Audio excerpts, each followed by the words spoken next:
Hello, I'm going to take you through a recipe of how to make some delicious cheese scones, perfect for any Imbolc celebration or any shared meal with friends around this time of year. Also very good for a tasty snack. For the scones you will need 200 grams of self-raising flour. You can use plain flour and just add in some baking powder. I'm using gluten-free flour, so adding in a tiny bit of xanthan gum as well to give a bit of stretch. 1/4 pint of nice cold milk. A little bit of mustard powder, about 1/2 teaspoon. 1/2 teaspoon of salt. 50 grams of butter. Some cheddar cheese, finely grated, about 75 grams of this, and then an egg to brush on the top before you put them in the oven to make sure they go lovely and brown on top. This is especially good if you're using gluten-free flour, which tends not to brown up by itself. And here is how you make them. So start by heating your oven to about 210-215 degrees fan. Have a baking tray either lined with a silicone mat or baking parchment, or just standard butter or oil to grease it so they don't stick. Choose a cutter as well, about yay big, 2-2.5 inches. I don't have a round cutter that big, so I'm going to use a heart, which I thought was quite nice. So, now for the method. Take your flour, pop it in there. You can sift it before, but as gluten-free flour is a mixture of potato and tapioca starch, it tends to be pretty much pre-sifted already. And then 1/2 teaspoon of salt. Give that a bit of a mix up, and then you want to put your butter in. Chop your butter up to begin with, and then you want to rub it through to breadcrumbs consistency. This is one that my boys always like helping with. I think probably because it's the messiest part, but they like the idea that you can turn butter into breadcrumbs. Give that a bit of a chop up.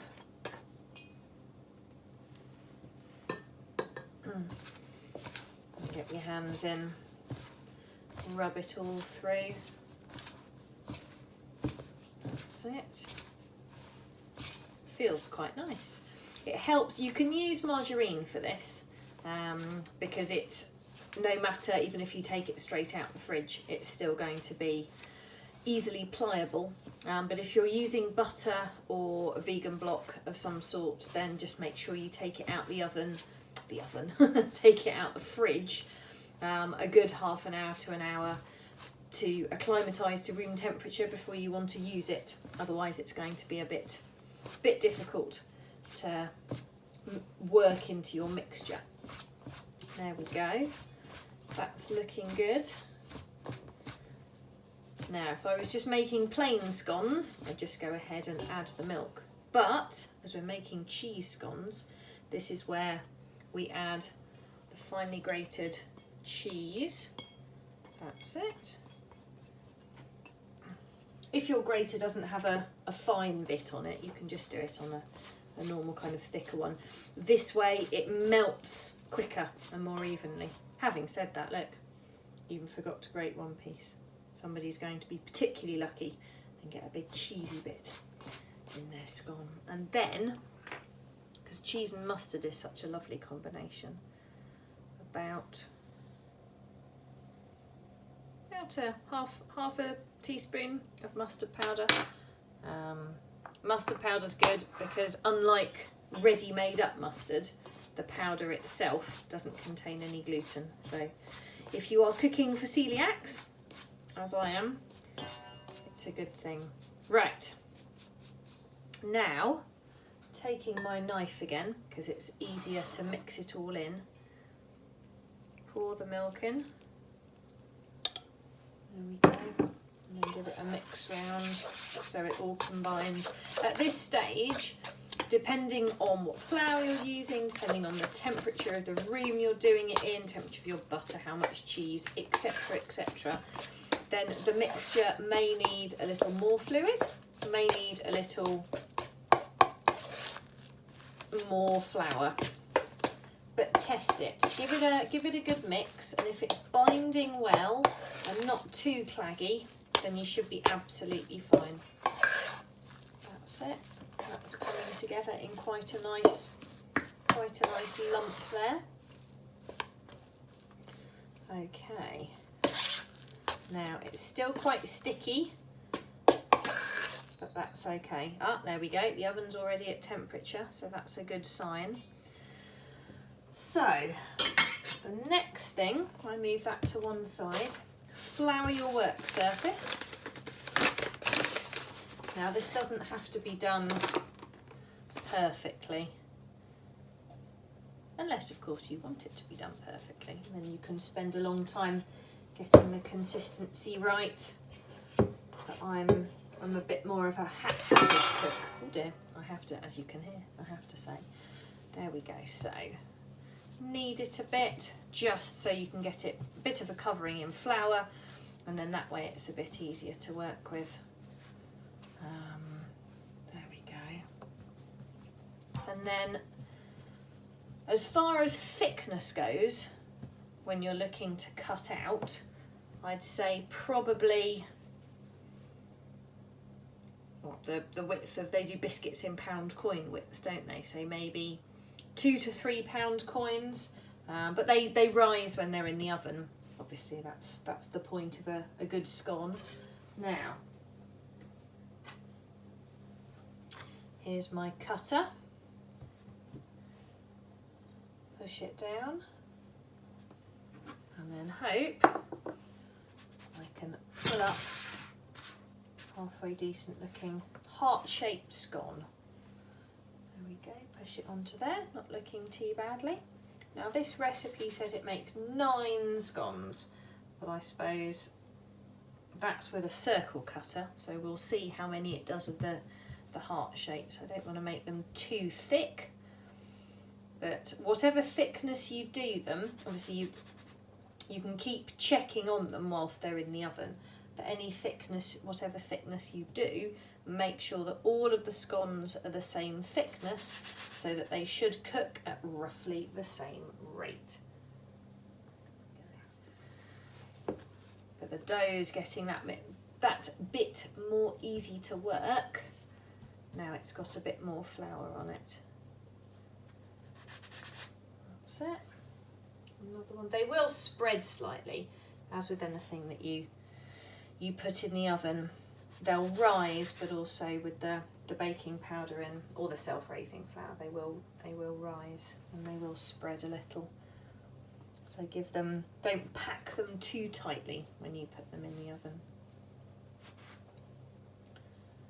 There we go. Right. How many have we got now? I need to reorganise these a bit. So if we do them in 3s, we can keep track of how many we've got. I reckon another 2 more out of that. I'll fill one of the big lumps of cheese, the ungrated bits. Wonder who'll get that. A bit like making a plum pudding and putting a coin in. King cakes or something. Right, there we go. Maybe 2 more, probably make about 11. And you can use any cheese with these as well. So I'm just using cheddar because that's what I had in. But if you're a real cheese fan, you can use any hard cheese. Works really nicely. So you could use Parmesan, or you could use Pecorino, or you could use, I mean, anything that's hard and is going to give you a good flavour then that would be fine. Alternatively, you can use a mild cheddar. You could use something like red Leicester, which would give you a nice colour, but a definitely less fierce cheese hit. Shall we see if we can get one more out? I might do.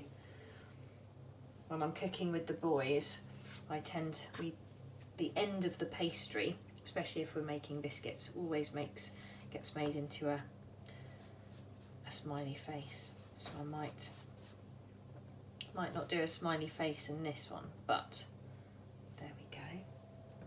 That's it. That looks good. So now to get the egg.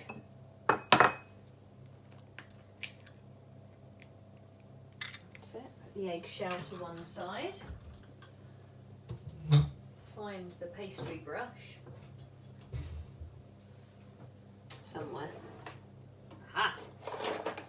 Pastry brush is hiding. Right. So bring these back in here, and then just a little bit of egg wash. Well, not proper egg wash because that's using milk and all sorts, but a little bit of egg. So the protein in the egg is the bit that starts to brown when it's in the oven, so that gives it a nice look to it. If you were feeling fancy, as these came out of the oven, you could even grate some more cheese on the top of them. You can serve them with some butter, serve them warm from the oven. That's always a nice thing. Right, and then these are ready to go into the oven. There they are, just gone into the oven. Go for about 10 minutes. Keep checking on them though, especially if it's the first time that you've used a recipe. Always make sure you give it a check every few minutes and see how they're doing. And then we'll come back to them once they have cooked. And here, after about 12 minutes of baking, because they weren't quite brown enough when I looked at 10 minutes, there are scones. They're looking pretty good, aren't they? Not risen as much as they could have done, but working with gluten-free flours, they don't always react like glutenated flours. Sometimes you need to add more baking powder, or you can add a mixture of cream of tartar and bicarb is another possibility. But, oh, I know you can't smell them, but they smell delicious. And that's really all that counts, isn't it?